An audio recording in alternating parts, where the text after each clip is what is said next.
उसे यकीन होते ही वो उन्हें जमा करने लगी, लेकिन तभी तेज बारिश होने लगी। पर ये अच्छा हुआ, उसने बाकी बोतलों में बारिश का पानी भर लिया। शाम तक हुई तेज बारिश में 7-8 बोतलें भर गईं। अब पानी के लिए उसे मेहनत नहीं करनी होगी। She was busy doing just that when, in that dark night, she saw a faint light flicker. That meant there were other people living here. वो फौरन रोशनी की तरफ दौड़ी। वापसी का रास्ता याद रखने के लिए वो रास्ते में पेड़ों पर प्लास्टिक बैग बांध दी गई। ऊंचाई पर पहुंचने पर रोशनी और भी साफ दिखने लगी। अगले दिन सुबह जल्दी उठकर वो अपना सामान पैक करने लगी। यहाँ एक दिन और रुकना भी खतरनाक था। ऊपर से कुछ हफ्ते पहले ही उसे पता चला कि वो प्रेग्नेंट है और पहाड़ का थोड़ा खाना बच्चे के विकास के लिए जरूरी पोषण नहीं दे सकता था। उम्मीद हमेशा खुशी देती है। सफर शुरू होते ही वो शहरी जिंदगी के सपने देखने लगी। आगे उसे एक और सरप्राइज मिला, जमीन पर जूतों के ताजे निशान। ये देखकर वो बहुत खुश हुई। निशानों के पीछे वो किसी को ढूंढ रही थी, पर कुछ दूर जाते ही जगह जानी पहचानी लगी, खासकर पेड़ों पर लटके प्लास्टिक बैग। तभी उसके दिमाग में एक अजीब ख्याल आया।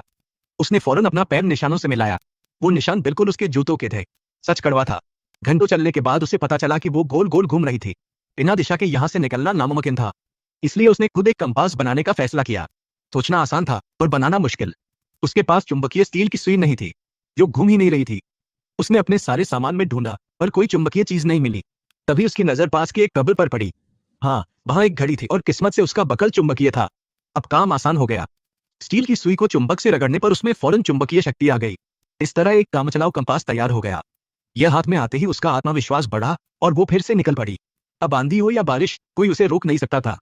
एक ही दिशा में लगातार चलने से वो बाहर निकल ही जाएगी। पर उसने जंगल के विशाल होने का गलत अंदाजा लगाया था। कुछ घंटों बाद ही उसके पैर लड़खड़ाने लगे। भूख और ठंड से बेहाल होकर उसे अपना भारी बैग उतारना पड़ा। ताकत बचाने के लिए उसने सिर्फ जरूरी चीजें रखी और बाकी सब फेंक दिया। इसमें नोटों की गड्डियां भी शामिल थी। उसे लगा हल्का सामान ले जाना आसान होगा, पर जल्द ही वो हैरान रह गई। उसके फेंके हुए नोट फिर सामने थे। लगा जैसे वो फिर उसी चक्कर में फंस गई हो, पर यह नामुमकिन था। उसने फौरन कंपास देखा। हे भगवान, पता नहीं कब सुई की चुंबकीय शक्ति खत्म हो गई थी।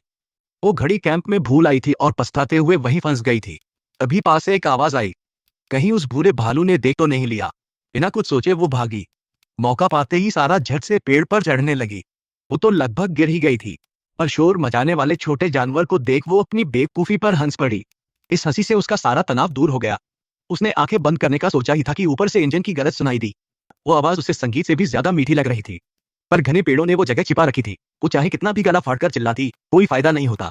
बचने की उम्मीद सामने थी, वो हार मानने वाली नहीं थी। आवाज करीब आते ही अचानक उसके पैरों के नीचे जमीन खिसकी और वो एक गुफा में जा गिरी। होश आने पर उसने पाया कि उसके दोनों पैर एक बहुत भारी पत्थर के नीचे दबे थे। तभी सिर के पीछे कुछ गीला और गर्म महसूस हुआ। हाथ लगाया तो पता चला कि सिर फट गया था। गनीमत थी कि गिरते वक्त उसका बैग पास ही गिरा। उसने झट से दुपट्टा निकाला और खुद को बचाने लगी। पोज 100। वो जानती थी कि ऐसे वक्त में शांत रहना जरूरी है। थोड़ा सोचने के बाद वो एक नतीजे पर पहुंची। यहाँ काम आने लायक सिर्फ जमीन पर पड़े ये टूटे पत्थर ही थे।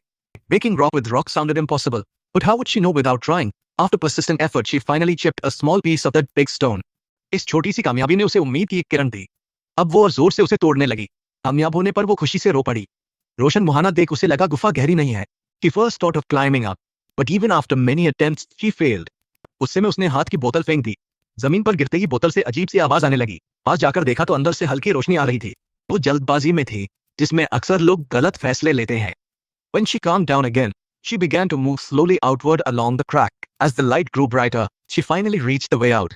वो खुश नहीं थी क्योंकि रास्ता खड़ी चट्टान पर खुलता था, पर गनीमत थी कि जगह चोटी के पास थी और थोड़ी चढ़ाई से वो सुरक्षित हो सकती थी। किस्मत का खेल, एक गलत कदम और वो खाई में जा गिरी। घायल होने पर भी वो हारी नहीं। जंगली फल और बारिश के पानी पर गुजारा करती। Without a compass, she kept moving south by watching the sun, until a big river blocked her path.